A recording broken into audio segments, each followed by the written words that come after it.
அண்ணா அன்னைக்கு மீச வரீங்க. எனக்கு சந்தோஷமான டாஸ்க் இது. சிறப்பா செஞ்சிடலாம். இதுக்காகவே ஸ்பெஷலா தயாரிக்கப்பட்ட அடுப்பு கறி சூப்பரா இருக்கும். நீயே மீசையை பார்த்துட்டு நான் இந்த மீசையோட இதுக்கப்புறம் நான் இருக்கிறேன் அப்படின்னு சொல்லுவேன். சார்லி சாப்ளின்ல பாதி மீசை மாதிரி இருக்குது. காமி ஃபர்ஸ்ட் இருக்காங்க. லேடி சார்லி சாப்ளின் எப்படி இருக்கான்னு பாத்துக்கோங்க.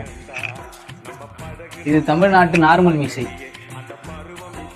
ஒரு நாட்டுலயே போதும், மற்ற நாட்டுக்குள்ள தேவையில்லைங்க. உண்மையாலே தெரியுது, எனக்கு தெரியுது, புரியல. இப்ப புரியுதுன்னு அதேதான் இப்ப புரியுது. இது விருமாண்டி மீசை. எத்தனை மீசனும் இருக்கு? நீங்க மீசை மட்டும் தான் சொன்னீங்கன்னா தாடி சேர்த்து வரையிறேன்.